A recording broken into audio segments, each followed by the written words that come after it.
अब की बार इजराइल के एनवॉय जो कि इंडिया में हैं उन्होंने ये बात कही है कि हमें इंडिया से सीखना चाहिए कि सॉफ्ट पावर और हार्ड पावर को कंबाइन करके ऐसे ग्रुप्स जो कि मुखालिफ काम कर रहे हैं उनको चैलेंज कैसे करना है।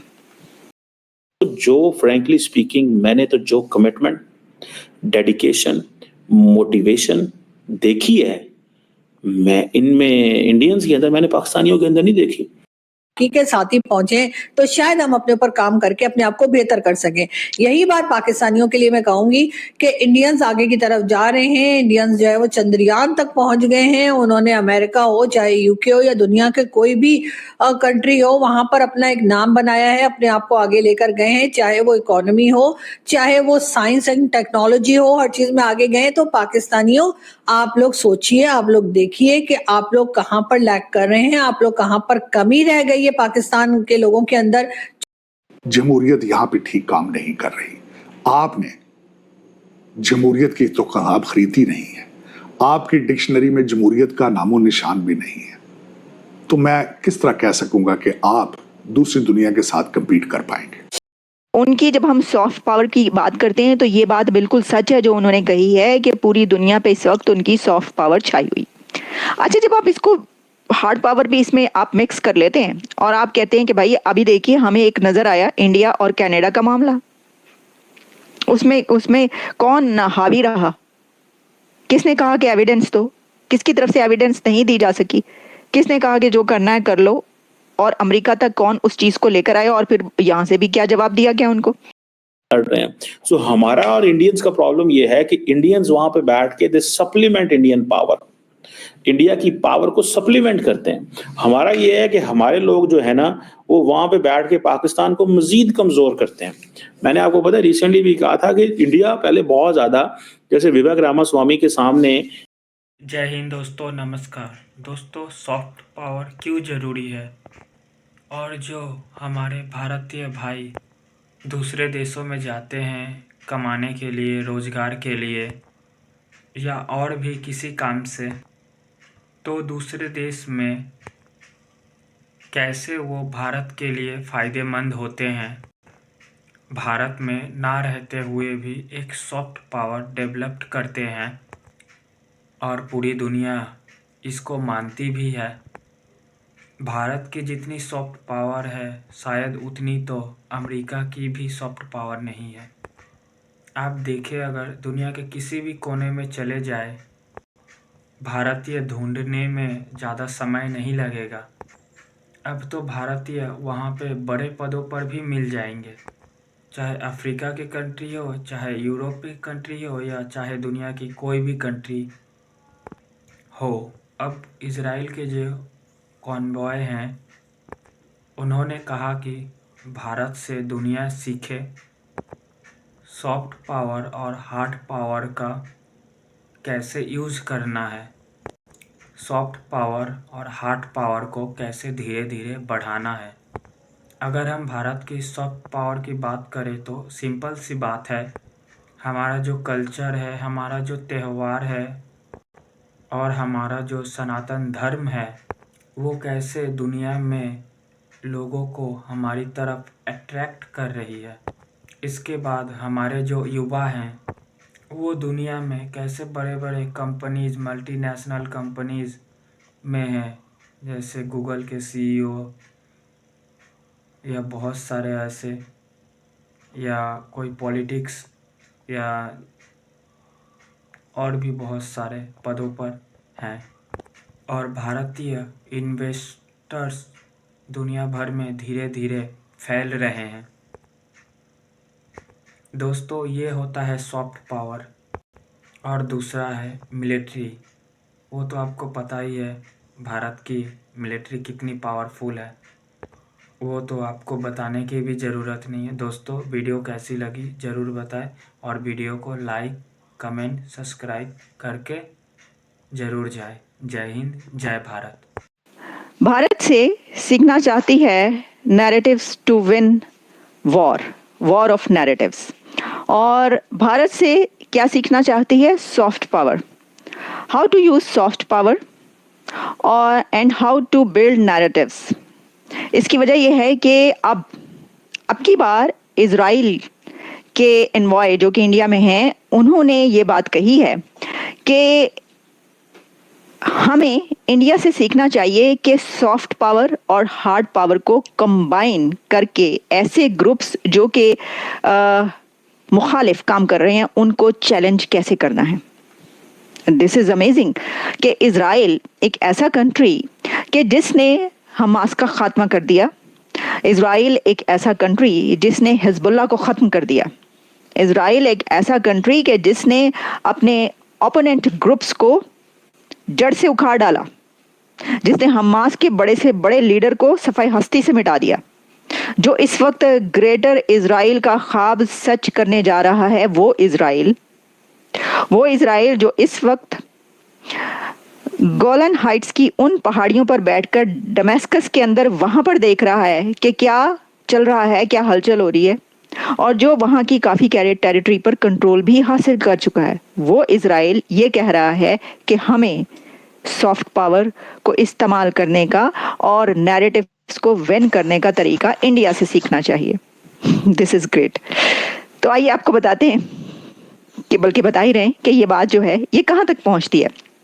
देखिए, इसमें जो एनवॉय हैं उनके आज़ार, उन्होंने ये बात एक इंटरव्यू के दौरान कही और उनका कहना ये था कि इसमें उन्होंने अपनी कुछ खामियां, यानी इजराइल के कुछ ऐसे स्टेप्स जो उन्होंने लिए उसको उन्होंने कंडेम तो हम नहीं करेंगे, लेकिन उनको अपने आप को उन्होंने क्रिटिसाइज भी किया. उन्होंने कहा कि जैसे कि इजराइल ने जब बहुत सारे स्टेप्स लिए और बमबारी की तो पैलेस्टीन के लिए और गाजा के लिए एक सपोर्ट पूरी दुनिया में शुरू हुई और लोग जो हैं वो गाजा की तरफ हो गए और कहने लगे कि देखिए, जबकि उन्होंने कहा कि दी ओनली जूइश स्टेट है इजराइल पूरी दुनिया में. कितने मुस्लिम कंट्रीज है, लेकिन the only Jewish state Israel है.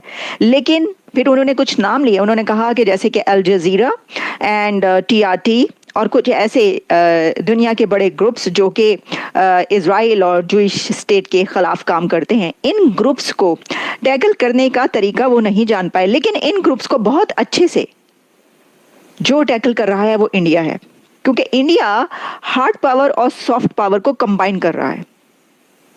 अब देखिए, जब हम भारत की ये तो सारा मैंने आपके सामने रख दिया कि उन्होंने क्या बात की, क्या उनका नैरेटिव है इसके अंदर, कि to win narratives, war of narratives, आपको सीखना होगा, लर्न करना होगा फ्रॉम इंडिया कि आपको सॉफ्ट पावर का इस्तेमाल कैसे करना है.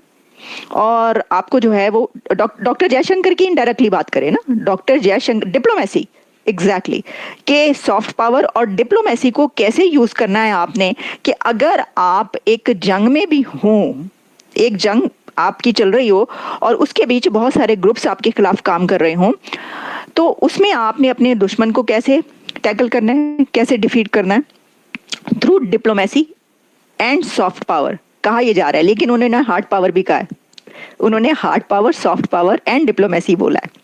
तो उसमें उन्होंने कुछ ग्रुप्स किए. अब देखिए, जब हम इंडिया की सॉफ्ट पावर की बात करते हैं तो योगा से आप शुरू हो जाइए, योगा से शुरू हो जो कि पूरी दुनिया में प्रैक्टिस किया जाता है. फिर आप उनकी जो हिंदी फिल्में हैं उस तरफ आ जाइए, फिर आप उनकी साउथ इंडियन फिल्म्स की तरफ आ जाइए. अभी पुष्पा 2 का हमने अभी इससे पहले जो है वो एक रिव्यू किया था बॉक्स ऑफिस का, तो उसमें वो देखें अमेरिका से लेकर और कहाँ तक अफ्रीका तक वो वाली मूवी जो है वो चल रही है इस वक्त, और बॉक्स ऑफिस पे 1000 करोड़ से ऊपर चली गई. कहाँ से पैसा, पूरी दुनिया से पैसा कमा रही है ना. अच्छा, फिर जो इसके अंदर फिल्म इंडस्ट्री है वो कैसी सॉफ्ट पावर है उनकी. अभी जो उन्होंने दी यंगेस्ट चेस चैंपियन बना है वो इंडिया से, वो सॉफ्ट पावर है. तो यानी उनकी, जब हम सॉफ्ट पावर की बात करते हैं तो ये बात बिल्कुल सच है जो उन्होंने कही है कि पूरी दुनिया पे इस वक्त उनकी सॉफ्ट पावर छाई हुई. अच्छा, जब आप इसको हार्ड पावर भी इसमें आप मिक्स कर लेते हैं और आप कहते हैं कि भाई अभी देखिए हमें एक नजर आया इंडिया और कनाडा का मामला, उसमें कौन हावी रहा, किसने कहा कि एविडेंस दो, किसकी तरफ से एविडेंस नहीं दी जा सकी, किसने कहा कि जो करना है कर लो, और अमेरिका तक कौन उस चीज को लेकर आया, और फिर यहाँ से भी क्या जवाब दिया गया उनको, कनाडा को. आप जानते हैं, सारा देखते रहे. अच्छा, फिर उसके बाद आप जो है वो जो ये नैरेटिव्स चलते रहते हैं चाइना के साथ, इंडिया के चाइना के साथ, आप डिप्लोमेसी देखिए। मतलब ये कहा जा रहा था कि भाई बस चाइना और इंडिया की तो जंग होने ही वाली है। वो जैसे पाकिस्तान और इंडिया की जंग हमेशा से ही होने वाली होती है ना, कि अब लगी, मतलब जंग ना हो गई, ये तो लगता है कि कोई पैंडेमिक हो गया कि भाई ये शुरू हो गया तो अब ये वाली ये बीमारी शुरू हो गई है या ये बीमारी शुरू हो गई, अब तो ऐसे ही होता है ना। तो उसी तरीके से बात की जा रही थी कि इंडिया और चाइना की तो जंग अभी के अभी शुरू हो जाएगी, लेकिन नहीं हुई ना। अब उसके उलट काम हुआ। उसके उलट काम ये हुआ कि भारत ने बड़े ही तरीके के साथ जो है वो चाइना के साथ ऐसे मामलात किए कि उनका बॉर्डर डिस्प्यूट जो था वो भी रिजॉल्व हो गया। अच्छा, फिर ये देखें कि उनकी जो फॉरेन पॉलिसी है वो भी इसका एक हिस्सा है। पूरी दुनिया के साथ उनकी फॉरेन पॉलिसी चल रही और हर एक कंट्री के साथ उनकी कितनी जबरदस्त जो है वो चल रहा है सर, अलेक्स लैक है। तो सर ये जो बात की ना लीना लाल ने, वाह जी वाह, चलें इसी पे बात कर लेते हैं। उन्होंने कहा कि India follows Chanakya policy. Exactly, ये जो बात करिए ना आपके in ancient Indian history, Chanakya पे बात कर लेते हैं। सर ये जो आपने याद दिलाया तो हमें याद आया लीना लाल, ये जो आप बात कर रही हैं एग्जैक्टली। अब जो चाणक्य की जब हम बात करते हैं तो कहते हैं कि भारत जो है, ये जो आपने कहा कि चाणक्य जो है उसकी वो तो उनके तो जड़ों में वो है। अब आपको पता है कि चाणक्य कौन था? मतलब जब चाणक्य की हम बात करते हैं तो philosopher, writer, author, political master और एंड जो पॉलिटिकल एक होता है कि जिसमें आप डिप्लोमेसी को कैसे लेकर चलते हैं, उसका मास्टर। और चंद्रगुप्त मौर्य के अब इजराइल चाहता है कि ये डॉक्टर एस जयशंकर की जो डिप्लोमेसी है इससे सीखे और ये जाने कि किस तरीके से वॉर ऑफ नैरेटिव्स जीती जाती है। बहुत बड़ी स्टेटमेंट है अपने आप में। ये बात इजराइल के जो एम्बेसडर हैं टू इंडिया, उन्होंने ये कही है कि इजराइल को देखिए भारत की डिप्लोमेसी से सीखना होगा, क्योंकि इजराइल के पास हथियारों की कमी नहीं है। इजराइल एक बहुत ज्यादा ताकतवर देश है। अपने आसपास के कंट्रीज को बुरी तरीके से मिलिटरीली इजराइल हरा सकता है। इजराइल का एक बहुत इंपॉर्टेंट रिलेशन भी है यूएसए के साथ। यूएस काफी बार कह चुका है कि यूएसए का number 1 ally, the most important country for the United states of America is Israel. चाहे यूके हो, फ्रांस हो, सब लोग सेकंड थर्ड पे आते हैं, इजराइल सबसे आगे है। मगर उस सब के बियॉन्ड इजराइल ये जानता है कि डिप्लोमेसी के मामले में, नैरेटिव रखने के मामले में, अपनी बात दुनिया के सामने रखने के मामले में ना इजराइल बहुत पीछे रह गया है। और आज के समय इजराइल देखिए इसी बात से सफर कर रहा है कि दुनिया के कई देश, चाहे यूरोप हो चाहे जापान हो, वहां पर जो लोग इस्लाम फेथ के नहीं भी हैं, जिनका कोई कनेक्शन नहीं है फिलिस्तीन के साथ या फिर अरब वर्ल्ड के साथ, वो लोग भी, जो न्यूट्रल लोग हैं, वो भी आज के समय इजराइल के अगेंस्ट स्टेटमेंट्स दे रहे हैं, इजराइल के अगेंस्ट बोल रहे हैं कि इजराइल गाजा में बहुत गलत कर रहा है। तो इजराइल का मानना यह है कि दुनिया के सामने ये लोग अपना नैरेटिव, अपना पक्ष प्रॉपरली प्रेजेंट नहीं कर पाए और इंडिया से इनको सीखना होगा कि प्रॉपरली अपना पक्ष दुनिया के सामने कैसे रखते हैं। नाउ अब यहाँ पे आप कहोगे इंडिया ने रिसेंटली क्या किया जो इजराइल ऐसी स्टेटमेंट दे रहा है कि भारत की डिप्लोमेसी से हमको सीखना होगा। आप खुद ही समझ सकते हैं। देखो, जिस तरीके से यूरोप, यूएसए ने हम पे प्रेशर डाला था कि रशिया से ऑयल परचेज नहीं करना, रशिया खराब है, या फिर जब हम ऑयल परचेज कर भी रहे थे तो कई यूरोप के जो छोटे लीडर्स हैं उन्होंने ये कहना स्टार्ट कर दिया कि इंडिया गलत कर रहा है रशिया से ऑयल परचेज करके। उस टाइम भारत के विदेश मंत्री ने जो बहुत इंपॉर्टेंट स्टेटमेंट दी थी वो मैटर करती है। इन्होंने ओपनली कह दिया था यूरोप को कि यूरोप को इस माइंडसेट से निकलना होगा कि तुम्हारी प्रॉब्लम दुनिया की प्रॉब्लम है, मगर दुनिया की प्रॉब्लम तुम्हारी प्रॉब्लम नहीं है। और सबसे ज्यादा यूनिक बात यह है कि जब ये स्टेटमेंट जयशंकर साहब ने दी ना, उसके बाद यूरोपियंस ने जेन्युइनली इसके बारे में सोचा और कई यूरोपियन लीडर्स ने एक्सेप्ट भी करी बात कि ये ठीक कह रहे हैं, ये हमारी सही आलोचना कर रहे हैं। आपको याद होगा जर्मनी के चांसलर ओलाफ शॉल्स, इन्होंने ओपनली ये कहा था कि ही हैज अ पॉइंट, जो डॉक्टर एस जयशंकर ने बोला है ये सही है। और देखो, अपनी बात रखने का तरीका यही होता है। अगर कोई हल्का लीडर होता, वो बोल के आ जाता हमको मत सुनाओ कि हमें क्या करना है, इंडिया सबसे महान है, इंडिया देख लेगा, ऐसी स्टेटमेंट नहीं।